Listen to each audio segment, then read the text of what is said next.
4, 3, 2, 1. Please do not change channel. From Krypton Radio, brought to you by Famous Faces and Funnies and Off the Chain with Yvonne Mason. It's the Hangin' with Web Show Radio Hour, the Internet's premier pop culture talk radio show. You're tuned in, you're logged on, and now, your host, award-winning author and journalist G.W. Pomichter. Who are you hanging with? Hello, World Wide Web. Welcome back to the Hangin' with Web Show Radio Hour. I'm G.W. Pomichter. And I'm Sage Ia. And hello. we are in the studio tonight. This is awesome. We are in the studio tonight. We are prepping for world-famous Comic-Con International in San Diego, California. We are excited. It's going to be a great weekend. World famous. That's right. World. And people come It's from going to be great. They come from all over the over. place. And the Hangin' with Web Show has got a man on the street, man. What? Yes, the Orlando Wizard himself, Robert Lupo, going to be bringing us some great coverage, maybe even live coverage from San Diego Comic-Con. That's going to be so much fun. It is. It's going to be a blast. But you know what? The show leading into Comic-Con, we thought should be kind of special. And the Hangin' with Web Show has been so blessed in that we have met creators and creative minds from of all kinds. Writers, artists, filmmakers, you name it, cosplayers, yeah, from all over the place. And we've got some Hangin' with Web Show alumni that are going to be at San Diego Comic-Con. Indeed they are. And it's going to be a good time. Mm-hmm. So we got a whole list, really, but we wanted to share 3 of the interviews that, they got a little bit of play here on the video show, but we wanted to share them especially going into Comic-Con because these are people who are going to be there. Exactly. And they're going to be doing some great things. So and we want to share their stories with you. That's right. So we have artist Melanie Dean. Pieces of Melee. That's right. Pieces of Melee. Also one of our great panelists over on the Legend of the Traveling TARDIS. Yes, with amazing portrait art. It's just oh my it's God. Incredible Fantastic. how realistic that is. It's amazing. It's amazing. We have filmmaker Ryan James. Now let's check this out. Ryan is going to be screening at Comic-Con International in one of the halls. He's going to be screening Shooting Clerks. That's the Kevin Smith biopic about the making of the independent film Clerks. So an indie film about an indie filmmaker's indie film. Yes. Ha! It's all that. And then some. So sweet. That's right there at San Diego Comic-Con. And again, we are so blessed going all the way back to the beginning. We have the master of mashup himself. It's true. This is his first Comic-Con. Can you believe that? His first San Diego Comic-Con International. I'm so excited Quincy for J. him. Allen. And we're going to share those interviews with you right here on the show tonight. Do it. From way back in the day. So you know what? We're not going to keep you very long. We're just going to cut loose some interviews. What do you think? I think we should do it. All right, let's do it. Do it. So guys, stay tuned in and stay logged on and see who we're hanging with next. Who's who, what's hot and what's not. 2019 saw some amazing new creative talents, and now you can peek behind the scenes at the hottest indie creative artists in this year's edition of 25 Hottest Indie Authors, Artist Advocates 2019 magazine. Published by the renowned And I Thought Ladies, this is a one-of-a-kind look into the brightest rising stars in the creative universe. Get yours today at magcloud.com and at andwethought.com. Ceci Giltenan's Highland Solution on Amazon.com. Niall McGeehan needs the Lady Catherine Ruthven's dowry to relieve his client's crushing debt, but has no intention of giving her his heart. With the husband who does not want to be married and believes all women are deceitful, Lady Catherine must forfeit everything into the bargain. Can Catherine mend Niall's cynical heart before the treachery of others destroys them both? Highland Solution by best-selling author Ceci Giltenan, available on Amazon.com. This is Cosplay Michael with the Hangin' with Web Show. I want to tell you about my friends at Embellish Effects in Orlando, Florida. They've got makeup, costumes, and props for all of your costume needs. And the team at Embellish Effects is helpful and friendly. Embellish Effects is one of my favorite places, and I know it will be yours too. I'll see you there. Or go to embellisheffects.com. And remember, cosplay is for everyone. From authors Julie Morgan and Grayson Miller, and out of the great city of New Orleans emerges a detective tale to devour. The king of New Orleans is a demon who offers immortality for loyalty. The sheriff is a shifter with a badge who's lost his powers, and Natalia Cortez is the private dick who arrives to investigate a demonic killing. The rest is waiting to be uncovered by you. This dick is looking for a demon fuck. Pre-order on Amazon.com today. In Terry A. Wilson's Slow Burn, Atlanta is a city straddling two worlds. Remington Montgomery is a modern dragon, the city's finest detective and most sought-after bachelor. Day Ito was raised to reign as the Dragon Queen. When fate steps in, these two are thrust together to reign as king and queen. To make matters worse, Day's sister has gone missing, and the unlikely pair must find her. The problem? Well, it's complicated. Can this royal couple set aside their differences and learn to work together? Can they learn to be together? Find out in the first of a 5-book series from author Terry A. Wilson. Slow Burn, available on Amazon.com. Hello, World Wide Web. Welcome back to the Hangin' With Web Show. I'm GW Pomichter. I'm Christian Basil. And we are here at Tampa Bay. We're here at Tampa Bay Comic-Con. Yeah, it's been a long convention. And it has been that kind of day. Yeah. We are hanging out right now with Melanie Dean, an artist. Hello. She's an artist. She does art. I do art. That's it. We're done. Ta-da, we're done. We're done. See, that was easy. That's a wrap. Melanie, thanks so much for hanging with us. Thank you, Mel. How's your con going? So far, so good. It's Yeah? actually really nice and busy. It's the first time I've been here at Tampa Bay Comic-Con. Uh-huh. I've done Megas before. I've done, just other ones just around Florida and whatnot. But yeah, this one's actually a really nice con. It is. Yeah. It is. What's great about this is it's in a growth phase right now, so it still has that small con feel. Yeah. But you've got plenty of audience because it really is 80,000 of your closest friends. It seems like it. Do any of them want art? Actually, yes. See that? Actually, yes. Because that's when you're an artist down an artist alley. That's kind of important. That somebody wants They want art. art, just Tell not us a little buying. bit about your artwork. All my art's acrylic on canvas. Okay. I try to bring original art here. Yeah. If the originals aren't here, I also have prints. So that way people can kind of see, okay, if they see something like larger than life, like I have a huge John Barrowman painting. Oh, like wow. This by this.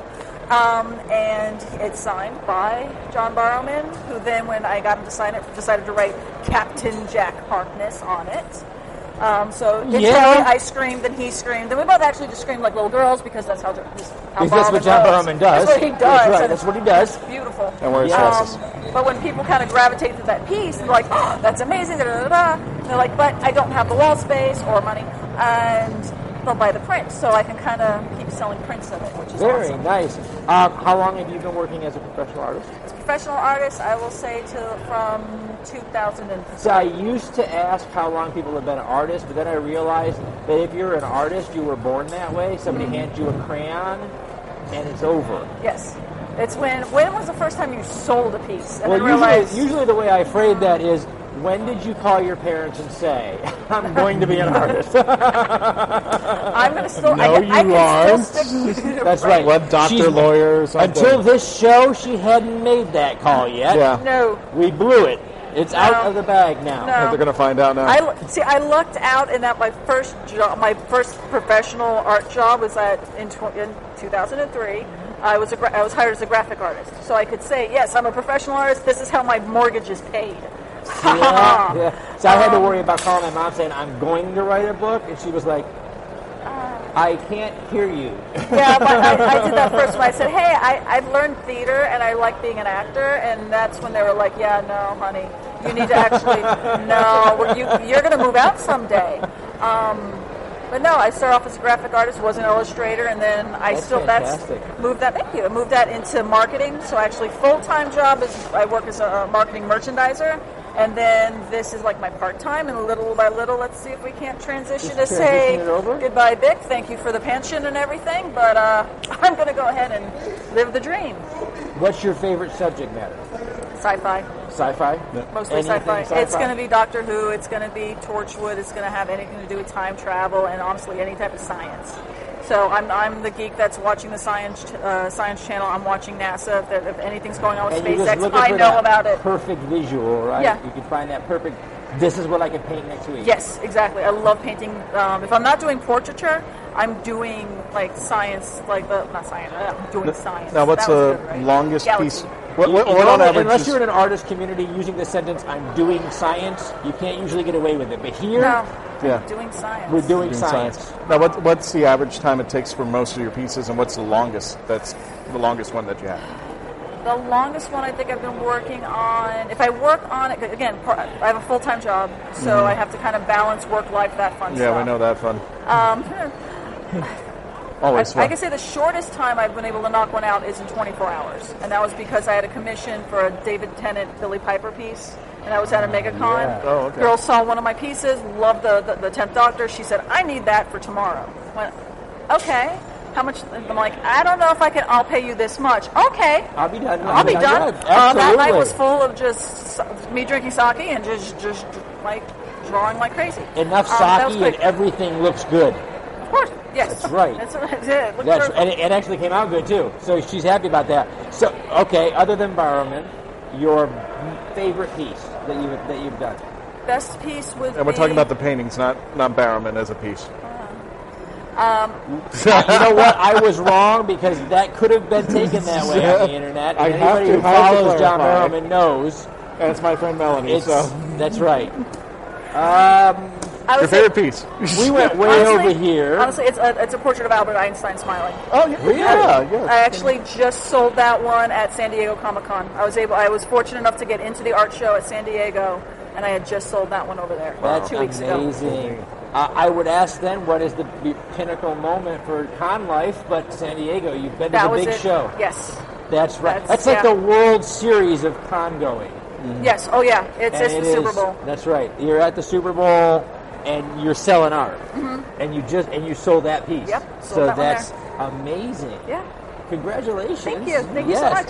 You know, there are moments on an artist's journey that stand out. That will stand out forever. That stands out. That's that first big piece that you sell at the big show. Yes. And so now 24 hours to do a commission. Yes, that was the. So what is the strangest or oddest commission that you've ever been asked to do? Somebody just came up to the booth and said, "Can you do this?" And you went, Barrowman's piece. I have had things where people have asked that I've turned down. That I've had to turn down because it involved furries and other very of adult nature, and I went no. You see, you don't hear that sentence every day. I went no. I actually have. And we have to tell you, artists have pretty open minds. So for an artist to tell you no, you've been asking for something way over I the don't top. need to know that much about a shark's anatomy. I really don't. Not when you're trying to explain to me what you want.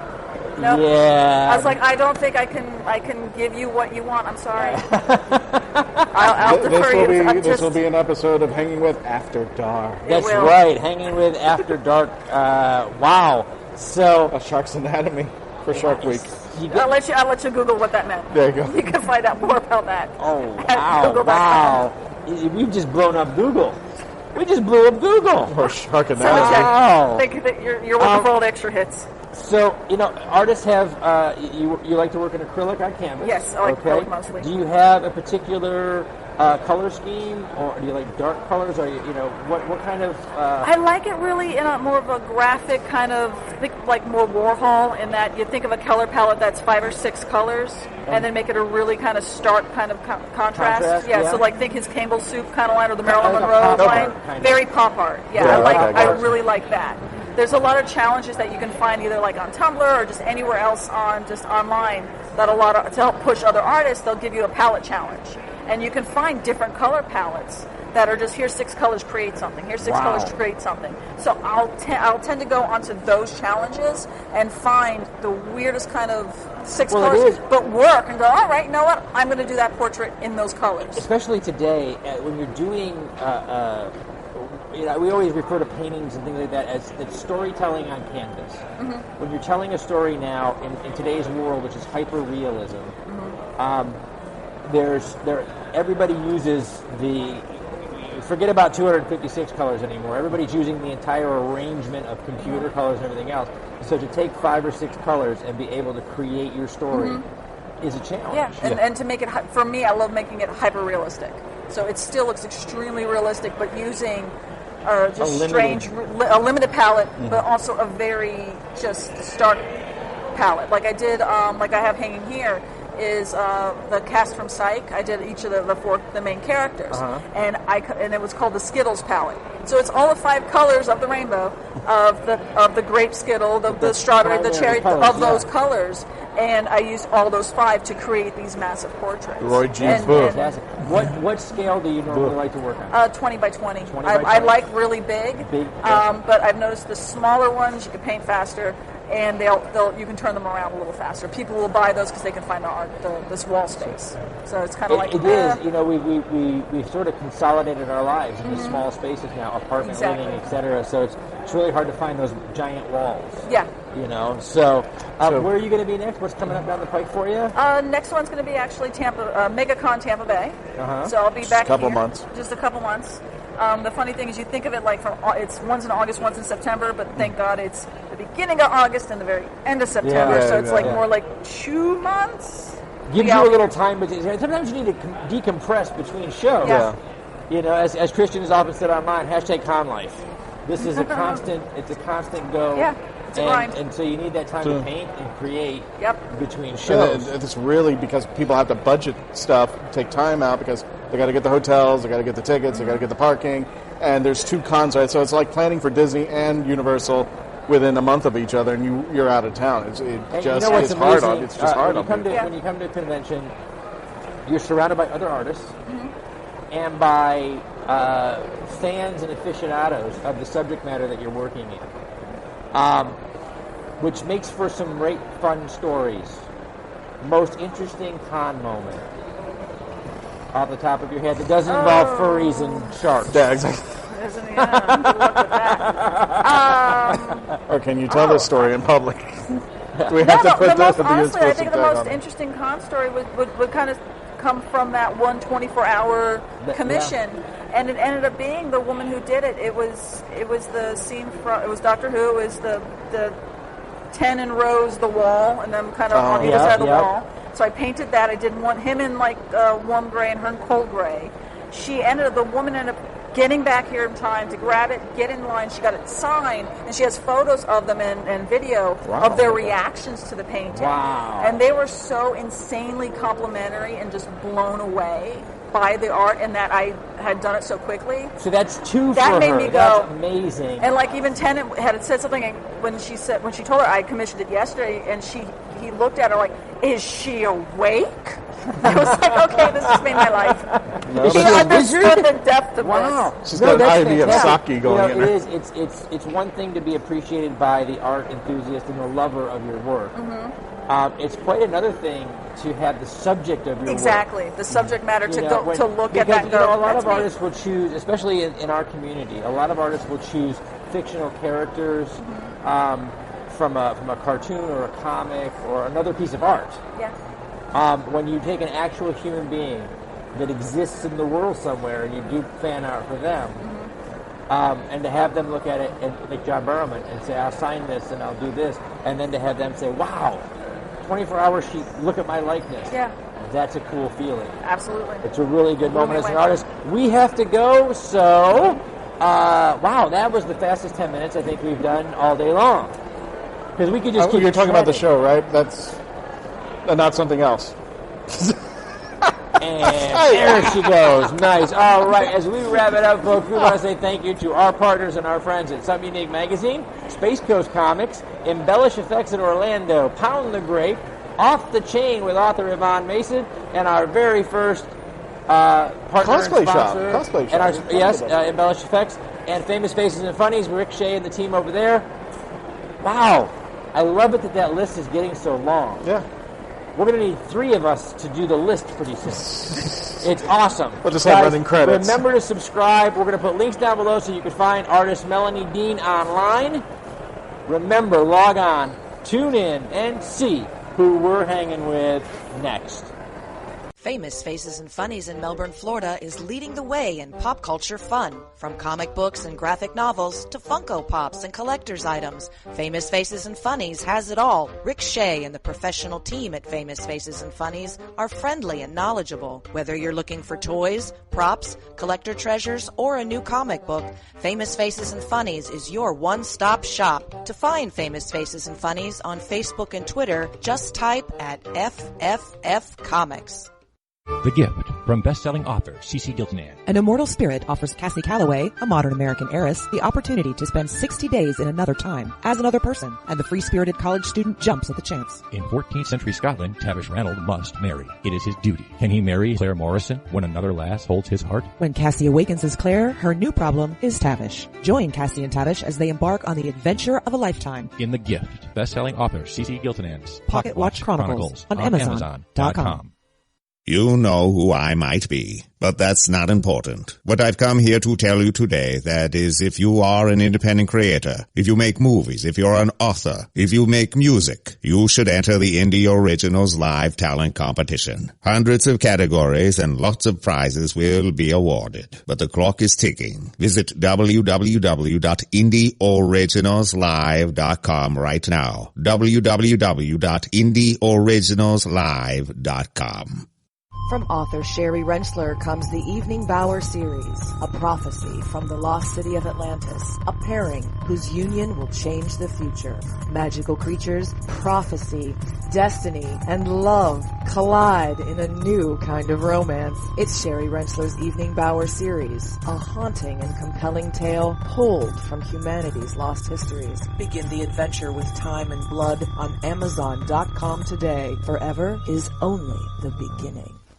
From author J.C. Layne comes Playing in Tune. As Mitch and Jess set about putting their lives back together, each of them is dealing with their own issues. Life marches on, and Peach Buzz Studios is abuzz with bands coming and going. Mitch continues to record his new album. Brett and Jess's new label, Crash and Burn Records, is about to debut. How will the aftermath of their ordeal impact their relationship? Can their love carry them through anything? Pre-order Playing in Tune by J.C. Layne, book 3 of the Back on Track series, on Amazon today. Hello, World Wide Web. Welcome back to the Hangin' With Web Show. I'm GW Pomichter. Thank you so much for logging on and tuning in. If you haven't done it yet, take now and subscribe so you can come back and see what kind of creators we're hanging with here on the Hangin' With Web Show. We are at the 19th Annual Melbourne Independent Filmmakers Festival.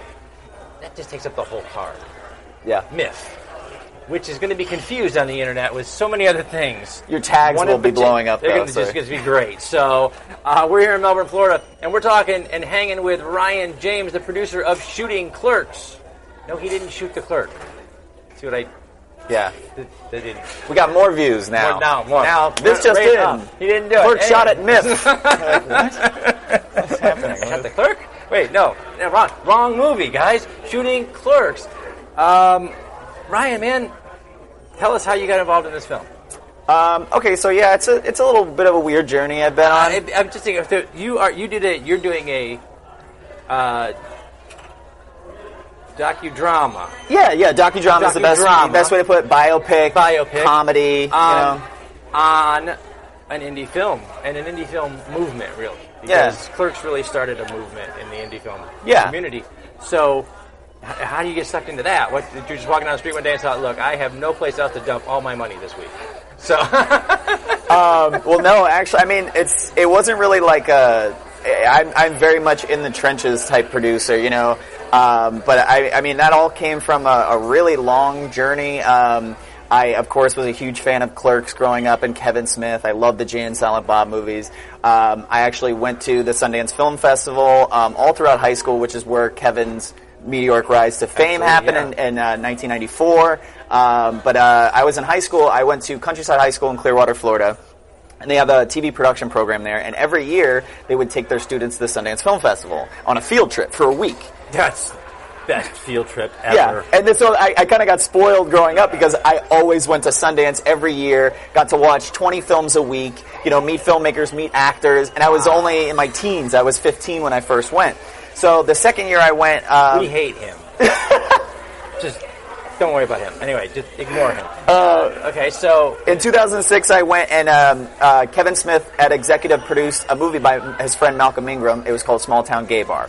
And I found out that he was going to be there, and I was like, I don't care what I got to do. I'm waking up at 8 a.m., 7 a.m. to go out and wait in the snow because I didn't have tickets for it. So I had to wait line for tickets in hopes that somebody didn't show up with tickets. Wow. So I'd be able to get a ticket. I was first in line, waiting in the snow for to go see this movie and hopefully just see Kevin because I was such a big fan.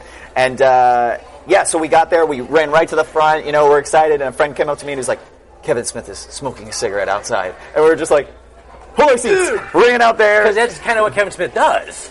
Well, not anymore. He doesn't smoke anymore. He smokes a different kind of wacky tobacco, yeah. You guys run into Kevin on the con circuit, just wait till he comes back to the table, all right? Just saying. Yeah, so it was cool. He got photos with us. Really super nice guy. After that, I joined his message board. It was the View Askew message board, and his movies are the View Askew production. Okay, before Facebook, there were these things. They were called message board. It's like pre-Facebook. It's like pre-Reddit. Yeah, pre-Reddit. Before Reddit, there used to be several message boards. That's right, and then Reddit killed them. Yeah. So you just kind of leaked up.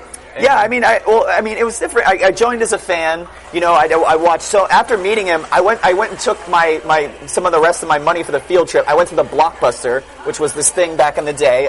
There's one in big buildings. They had these things called tapes. And then they had DVDs, and then the corporate executives decided that digital was never going to happen.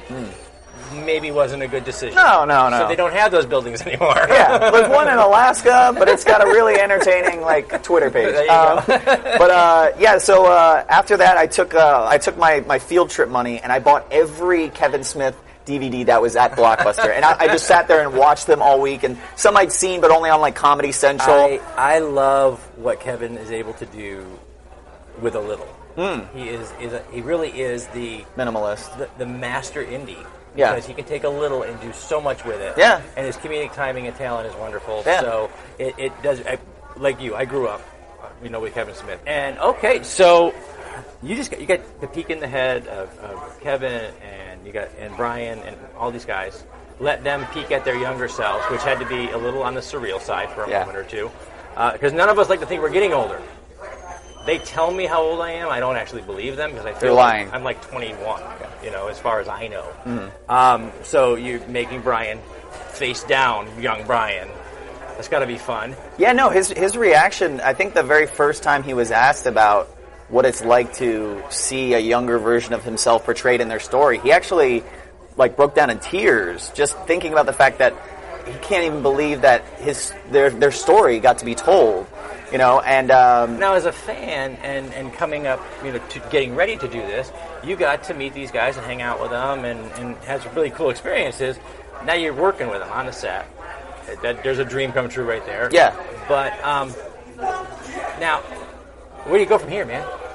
Oddly enough, it's like being at Disney World going, now I'm going to Disney World. Where are you going now? It's the gift that keeps on giving because we're still technically working on the movie. What we showed today was an advanced screening. Okay. We have our UK premiere is going to be at the Prince Charles Cinema, the home of cult film in London, and that's going to be in January. So life really doesn't suck right now. No, it's pretty nice. All, yeah. Kevin shot when he actually got to see the movie a couple months ago for its East Coast premiere. They had Comic Book Men, his show on AMC, film the screening. And they had a camera on him the whole time he was watching the movie and got his reactions after. He couldn't believe it. He was in tears. He even rushed out of the theater just to show the camera crew, I have tears, and that's going to be airing in February, and we hope to be in LA during the week of that to actually set up our LA premieres. I watch Kevin's YouTube show regularly, and this is one of the most grounded, level guys in the world. And he's sitting in the theater watching a movie about his movie. Yeah. Which is probably something he didn't ever think. So there you are. I mean, you made the original indie filmmaker break down because of your indie film. Yeah.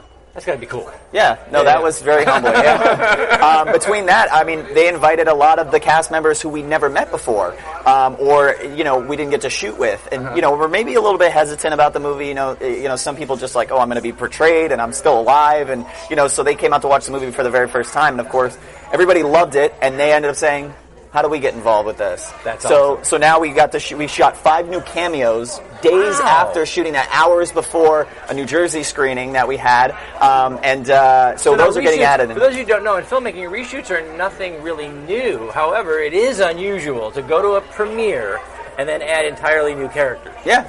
That doesn't happen. But we had to open that time portal again because we had scenes with like Brian Johnson from Comic Book Men, who he was the last of the 4 comic book men that we hadn't got. He's a little bit tough to get a hold of, and again, very, kind of hesitant. And finally, after he saw the movie, he was like, of course we said, we won't be offended if you don't do it. He's like, yeah, you will. Like, of course you're going to be offended. Yeah, let's do it. At this point, you're the last one that hasn't signed up. Yeah, no, everybody else. TikTok, come on. Yeah, so being able to do that, meet our heroes. What are audiences saying? They're doing pre-screenings here. What are audiences? You guys do a lot of talking. Yeah, we had an hour-long Q&A, so that was really cool. Are they loving it? Yeah, no, I mean, everybody people that have never seen the original Clerks movie. I was going to say, Clerks really is a cult classic. It's something you kind of grow up on. It was what would have been an 80s, 90s generation version of counterculture film. Mm-hmm. So it's not like everybody went to the movie theater and saw Clerks. No. If you haven't seen it by now, there's a place you can see it, I promise. Yeah. Yeah. So, so you're doing this film about, and now you're walking into audiences, and I did understand, one of the girls told me that she heard somebody saying on the way out, now they had to go home and watch Clerks. Yeah. Every screening we go to, people come up and say, I've never seen Clerks, and I absolutely love this movie. I have to see it now. It's like its own little gateway drug into Clerks, into the world of Kevin Smith and the Jay and Silent Bob movies. Which is, guys, Google Kevin Smith, okay? That's a funny joke. Yeah. Or Jason Mewes, or Brian, just Google them, and that just becomes funnier. Okay, so where are you headed from here? Where are you headed now? I mean, did you pick up any cameos or anything? Because every time you guys show the film, somebody else wants to be in it. Yeah, there's going to be a 5.5-hour film when you're done. No, honestly, we're still trying to keep it down. It's not too long of a film. It's about an hour 37, which is another Kevin Smith joke. But I think it's about, every time we get to screen it, there's something new, something interesting, nice. New collaborations, new contacts, and just. I know you're working on distribution right now. Getting it out there, finding a good avenue. We're going to look for a home once the Comic Book Men episode airs to several million people. That's kind of what we're waiting for. Is that's our checkpoint of now hoping that the distribution comes through. You guys keep an eye for Ryan James everywhere because that's brilliant. It really is. I mean, that's next level. That's actual LA Hollywood level thinking. Because everybody that finishes a product, the first thing you want to do is share it with everyone. Yeah. But to know enough, to be smart enough to say, hey, you know what? They're going to show this, and somebody will want to distribute it then. We've gotten offers. That's next level thought. But I mean, the same thing too is, Brian. What's really cool about Brian O'Halloran is everywhere we go, he'll even just quiz the open cast or the cast of audience, where he'll say, "What do you think this movie's worth?" And people will throw out numbers that are few and far between. Where we were at, but it also makes us feel good because people enjoy it that much. That's fantastic. But it's tough because as first-time filmmakers making a movie about a first-time filmmaker, you really want to jump for the money quick because, like, my director, Christopher Downey, that his job is dad. He's a dad and a filmmaker. He's at home all the time working on this movie, but I'm juggling, 3 studio film promotion marketing jobs on the side that it's like, yeah, we could really use the money, but at the same time it's like we're holding out for more. That's what I'm saying. We have to wait for the, because I would not have known. I like I said, I grew up with Clerks. I knew what it was. I saw it way back in the day. Yeah. I've revisited it several times since. But at the same time, it is a niche thing, and so you don't know until you see how big that niche is, because that niche today is much bigger than it ever was before. And when they put it out on Comic Book Men and that episode airs, you guys, that's wonderful thinking. I mean, people want to see the movie. We want to get it to you, but you're thinking not only as a film creator, but as a filmmaker, as a person in an industry. It's a business. Yeah. And you have the ability to do that. That's an amazing thing. And she's going to hold that damn card up until I shut up. That's not going to happen. We're chatting. We're enjoying this. We're hanging out. We're hanging out. You told him he could hang out over here. Okay? So you did tell me. All right. Well, I'll wrap it up. As I wrap it up, folks, I want to say thank you very much to our partners and our friends at Something Unique Magazine, Space Coast Comics, Wordfire Press, Famous Faces and Funnies, Off the Chain Radio with Yvonne Mason, and Heather Reed with Asylum Convention and Entertainment Services. We want to thank those guys for sharing these videos all over the World Wide Web, sharing some fantastic creators, filmmakers, authors, artists of all kinds. I'm GW Pomichter. We've been hanging with Ryan James, the producer of Shooting Clerks. Remember, folks, subscribe, log on, tune in, see who we're hanging with next. Now on Amazon.com, iCoin from author Jeremy Mosby. It's an alternate reality, and the leader of the planet iCoin is none other than Benjamin Franklin. When corrupt officials threaten not only iCoin but the Earth as well, an unlikely chosen one, Jeremy, must face dark foes to save the Earth and iCoin alike. Author Jeremy Mosby takes readers on a superhero's adventure through this compelling and imaginative alternate universe. Get iCoin on Amazon.com today. Mature and curvaceous Juliana faces the consequences of having two online lovers. The insanely jealous Aaron, and the kind, sexy silver fox Bobby. To make her life more complicated, she must weather the wrath of her husband Rocco, who has discovered his suspicion and uncovers a deep, dark secret. And there are more secrets to uncover. Will these secrets come out? Can Juliana survive this tsunami of impossible situations? Will she be able to rebuild the life she once had? Or will the burden of the past prove too much? Is there even a happily ever after in her future? Read what happens when you pick up your copy of With All of Me Too today from joannesbooks.com or amazon.com. The Right of Wands. One boy, one right. And a world of deadly secrets that could change the course of history forever. It's time for The Right of Wands by Mackenzie Floor. When a horrible fate reveals itself during the Right of Wands ceremony, Myrda must find a way to change his destiny. Forbidden from revealing the future, he is granted a wand and magical powers in order to save himself and those he loves. But Myrda is not the only one with secrets. The Right of Wands by Mackenzie Floor, available on Amazon.com now. At Xavier Dominic's ManifestThyWill.com. Do you crave solutions to your everyday problems? Get rich, find love, and become happy. Xavier Dominic, master of the dark arts, may have the powers you need to prevail. Don't give up because other spellcasters have failed you. At Xavier Dominic's ManifestThyWill.com. Life does not have to be as hard as you see it. Xavier, an astrologist and psychic, carries out rituals and casts spells conscientiously, and he has the power to prevail in situations deemed impossible by other spellcasters. At ManifestThyWill.com, see for yourself the difference real magic can make. Go to ManifestThyWill.com today. Now on Amazon.com. War Calls, Love Cries, a Civil War novel by Mark Berry. Isaac Wells is an innocent farm boy living in upstate New York. His dreams are shattered by a treacherous brother and the onset of a devastating civil war. War Calls and Love Cries is a fast-moving historical narrative. It is an emotional roller coaster ride and a riveting must-read book that you will think about and talk about for a long time to come. War Calls, Love Cries is the kind of book you will cherish for a lifetime. On Amazon.com today. Hello, World Wide Web! Thanks for hanging with us. I'm GW Pomichter. We're at the Magic City Comic-Con in Miami, Florida, and we are hanging with Quincy Allen. Quincy, thanks for hanging with us, man. Pleasure to be here. Quincy is an author, and right now we're going to talk specifically about Blood Ties, which is the most recent book you've got out there. Correct. Okay. Blood Ties is an interesting work. It's steampunk, but it's actually Old West steampunk epic fantasy. So it's everything in one box. Sometimes people look at me weird, but it's essentially a clockwork gunslinger who has to save a 14th century vampires from being used as a blood sacrifice to prevent a demon army from invading a different world. Right. It's a mouthful. It's a lot of fun. It's a 6-book series. That's awesome. Book number... This is number 1. This is number 1. Number 2 will be out in the next few months. I'm wrapping up the edits now, and because it's going through WordFire, we've got a very fast production cycle. Awesome. It's awesome. Yeah, it makes life easy. I also have a short story collection out, but this is where I'm focused right now. This is where you're focused right now? Blood War Chronicles series. Wow. All right, so you have mashed up, well, just like you picked genres and you just kind of went, yeah, throw it in. Yeah, why not?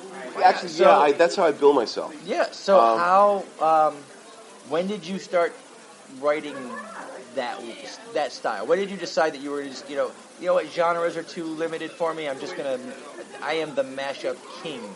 So when did you make that choice in your creative career? I think it was actually when I started. So I ended up, I was 42 years old, got laid off from IT. That's a long story.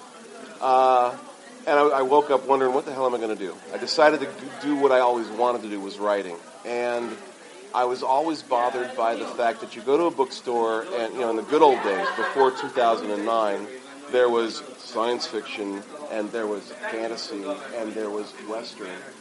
And, in one way or another, pretty much everything had been done. And I'm like, well, that doesn't quite suit me, and I am kind of ADHD, so I would get bored with certain things and do so quickly. So I figured I started writing short fiction. Like I've got a horror story, a paranormal story that's actually Old West. It's called Demon Train. I've got a ghost story that deals with the largest lynching in U.S. history, combined with the influenza epidemic of 1916, and actually it's a rape in the Ku Klux Klan in Ohio, and I tie all of those together into a really nice, I like to think, revenge story. Nice. Yeah, it's really fun to take different aesthetics and kind of mix them together. I just love that. It's a lot of fun, and that was one of the neat appeals to steampunk, is that by its very nature, steampunk is essentially an aesthetic.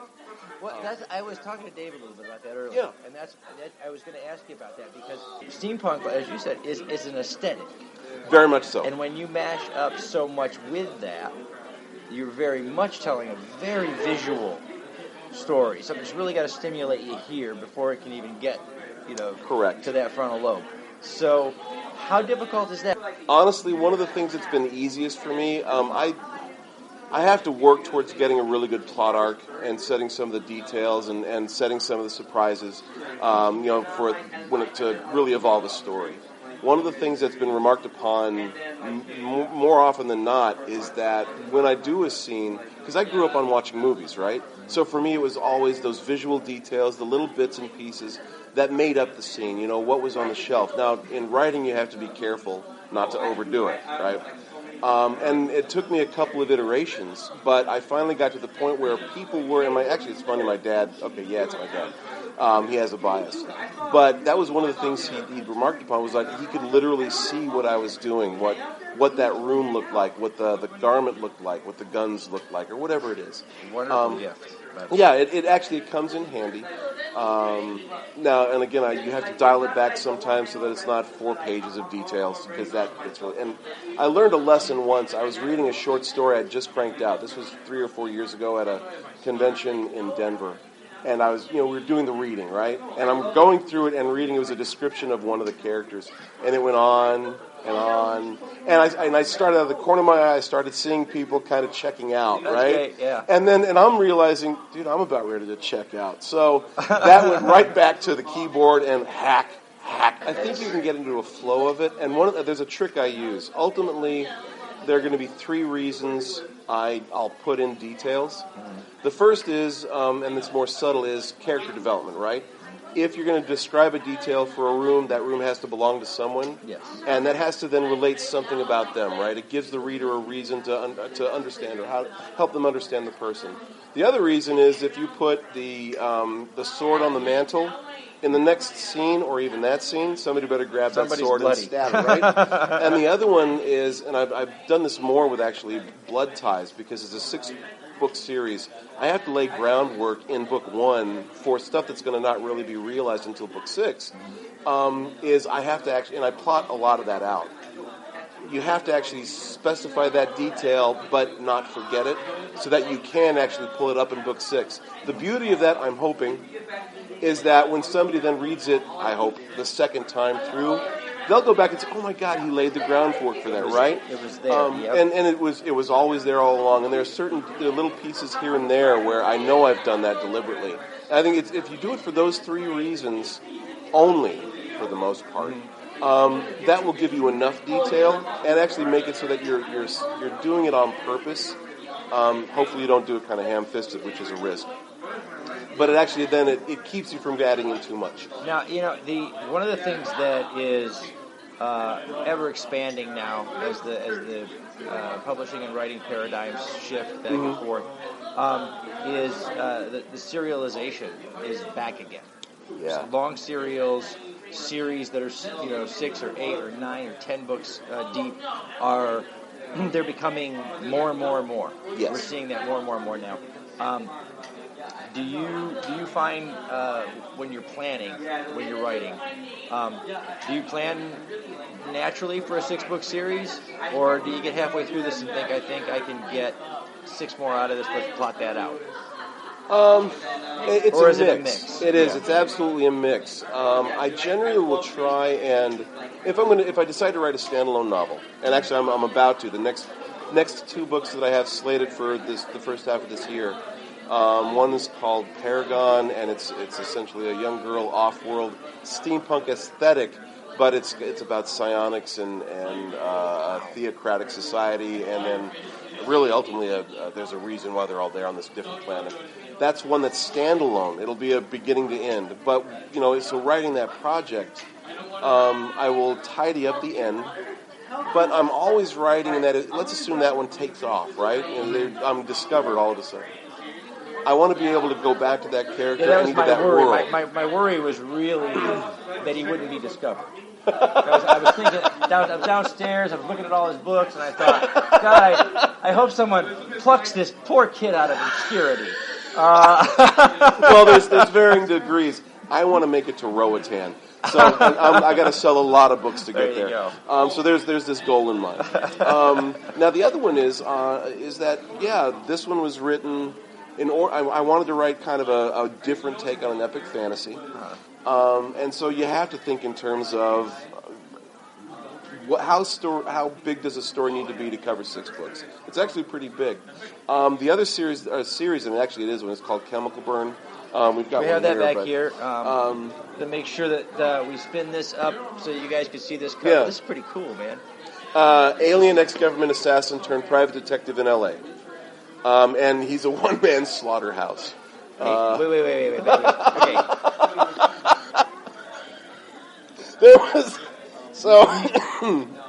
YouTube, give me a second. I'm wrapping my brain around alien, former assassin... Ex-government assassin. Ex-government assassin. I'm sorry. The aliens have governments and they have assassins. Yes. This is dangerous. Turned LA PI. Yes. Correct. Awesome. Thank you. First of all, awesome. I'm going to plug myself real quick. Right on. This is my first. This is a. Oh, sweet. This is. By the way, I just gave this away. So there you go, Quincy. This that's going to be fun. It is because there's nothing better than a good detective story, unless it's an assassin from outer space detective story. That's even better. I mean, come on. Well, you can't beat that. There was a recent review in Mystery Scene, and I'm paraphrasing here, but essentially it was Chemical Burn realizes a higher body count than any other novel in thriller fiction. And I was like, when I saw that, I was dancing in my chair. That's what I want. That's awesome. Because it's tongue in cheek. He cracks a lot of jokes, and he kills everyone. Those guys are supposed to be, though. If you're going to create an LA detective, which is a genre in and of itself, yes. I think. So you've taken folklore and globalized it. Globalized isn't accurate. You universalized it. Yes, and it's interesting because in the publishing industry for indies and hybrids now has changed in that when we're writing, we're no longer writing for just the American market or even the local genre market. Your hope is that like with Chemical Burn, my hope is that the readers in Japan are having just develop as good a interest, time. right? Because this was. I mean, I pulled from Spike, the character Spike from Cowboy Bebop. Oh wow! I mean, it's got all kinds of influences on the anime side. I actually, when we were in LA, there was a guy who he expressed at least interest down the road. So yeah, that's the way it goes. Well, I'll talk to you in 2 years. sweet. But he was saying, yeah, it would be well suited to an anime environment, and I was thrilled. You know, I mean, that's really what I was shooting for when I wrote it. Actually, on YouTube, I actually had soundtracks for these novels, right? And it's okay. So I just grab movies, songs from all over. All right, so.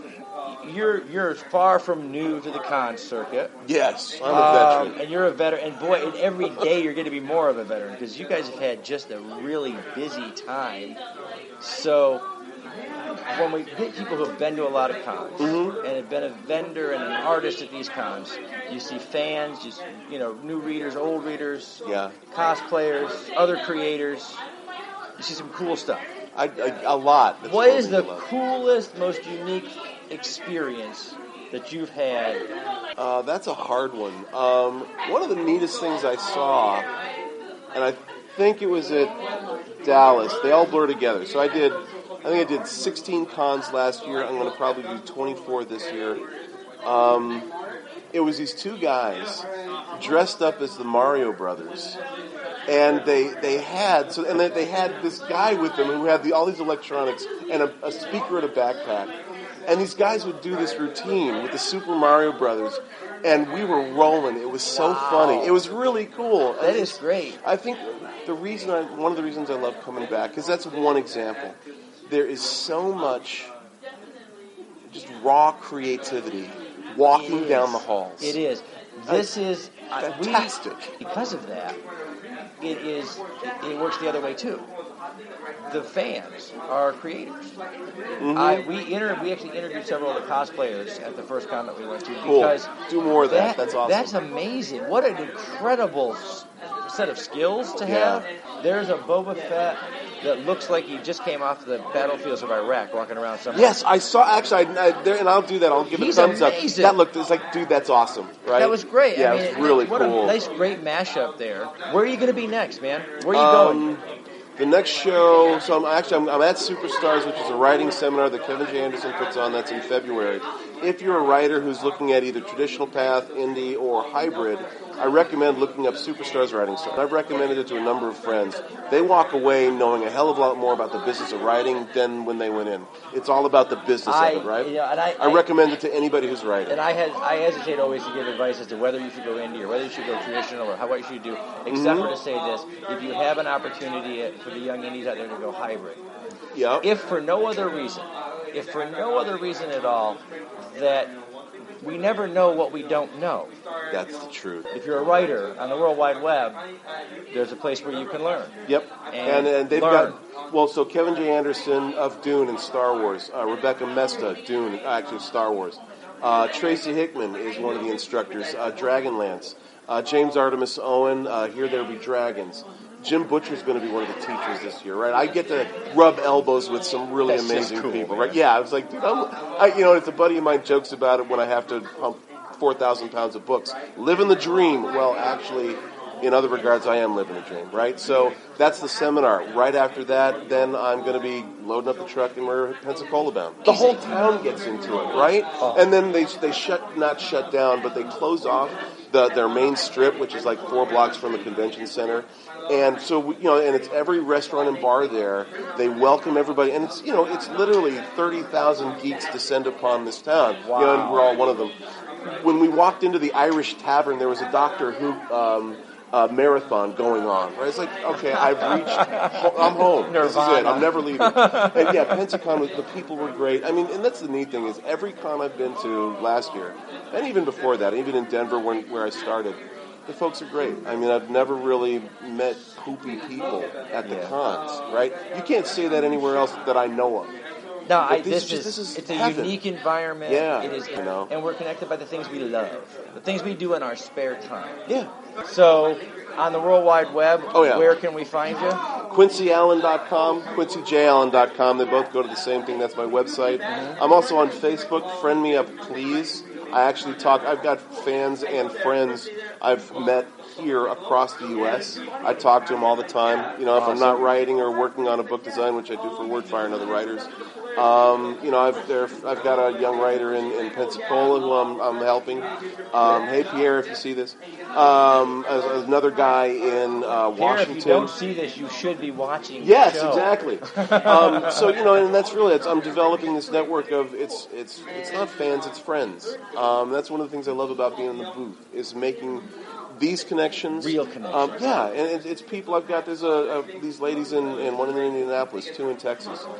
These guys in Connecticut who I know personally. And, you know, when I say, hey, I've got another book coming out, you think you might like it? They'll either say, no, that doesn't interest me, or yes, absolutely. But you're more likely to be able to kind of increase your career with people who know you. And yeah, well, I can't imagine a better life. Yeah, it is. We love doing what we do. Yeah. We love talking. We've talked to so many creative, amazing people and heard so many great stories. We get to see books. Some of our earlier guests, you know, kind of tongue-in-cheek shared some upcoming projects, and you're like, oh, dude, I just love knowing. I can't wait till I can say that out loud. Because I just love knowing it. You know, you kind of walk away going, I just love knowing that. You know, It's awesome. So Pensacon, we will definitely see you there. You'll be there. Yep. That's going to be a great show. That's going to be amazing. I'm totally got to wrap it up here a little bit. It figures. Real quick, I need to do a shout out to our partners who have helped us out so much over at Something Unique Magazine. Books, Chocolate, and Wine. I was telling another author earlier, awesome little Facebook page and blog, man. If you get a chance to do a page takeover or whatever, the fans just pour in to ask you any kind of question. Oh, yeah. What'd you do Saturday night? I mean, they just love to talk to you. Bring like 4 laptops. It's like 3 hours and your fingers can't keep up. Cool. It's awesome. I could do that. And then the Florida Book News. Lou Belcher with the Florida Book News has been literally every time we put an episode out, she goes ahead and posts it in her blog and sends it out to the Florida Book folks. Cool. And Authors for Authors. Dr. Valerie Allen and the entire crew there who's been sharing these through email chains and things like that, sharing the episodes. So it's just great. Just, you know, that's what it's artists helping artists get to see somebody else, hopefully besides another artist. Yes, yeah. And, you know, but even then, artists buy books. And of course, our new friends at Wordfire Press, who we are so grateful for helping us come on into the con and hang with all these fantastically creative people. And thanks for having us, by the way. This is awesome. Dude, this is amazing. We have been hanging with Quincy Allen. I'm GW Pomichter. Remember, keep tuning in, keep logging on, and see who we're hanging with next. Alien invaders enslave Earth. Unleashing hunters into the ruined wastes. One young survivor struggles to elude their monsters, clinging to hope. When he's stolen off the planet by a sarcastic starship AI, they pit their uneasy alliance against a treacherous galaxy. Explore a whole new verse of barbarism and betrayal. Wonder and adventure. In the Scion series. By Michael J. Allen. Beginning with Book 1, Scion Conquered Earth. Available in print, ebook, and audio on Amazon.com. Eye of the Eagle by Sharon Bookbinder. Shapeshifter Burt Blackfeather never plans to get seriously involved with another woman in this lifetime. So what if she's beautiful? So what if she gives him a jolt when she shakes his hand? Phoebe Wagner, an empath with psychometric abilities, gets more than she bargained for with Burt. So what if he's hot? She doesn't need to add his secrets to her own. When Burt's niece goes missing from a Hotel Lavelle, he and Phoebe decide to go to Montana to find her. Can two hard-headed people share their darkest secrets in order to work together? It may be the only way to save a child and their own hearts. Eye of the Eagle on Amazon.com today. All right, welcome back, World Wide Web. You have been listening to the Hangin' With Web Show Radio Hour. I'm GW Pomichter. And I'm Sage Ia. And those last couple interviews there, amazing stuff. That was so much fun. That's just the icing on the cake, guys. We've got Rick Stafford. The true Aquaman. Yes. Out there at Comic-Con International. We've got Athena Finger. That's the granddaughter of Bill Finger and also an artist in her own right. Amazing art from Athena Finger. Absolutely. They're going to be out at San Diego. Speaking of artists, the one and only Sammy Castillo. Sammy Castillo, from Sammy and that's Tommy right. Castillo Studios is going to be awesome. out there. Neo Edmond Mitch from Hyman. Wordfire Press. Mitch Hyman. That's right. From Bubba the Redneck Werewolf. And another Dark Alley alum. Yeah. Is Melissa Gibo. Melissa Gibo, that's right. Melissa Gibo will be out there. It's going to be amazing. There are so many. You want to check out some amazing cosplay fashions. Inspired by cosplay, but these are fashions. You can wear them every day. You can wear them to the office. You can wear them wherever you want to.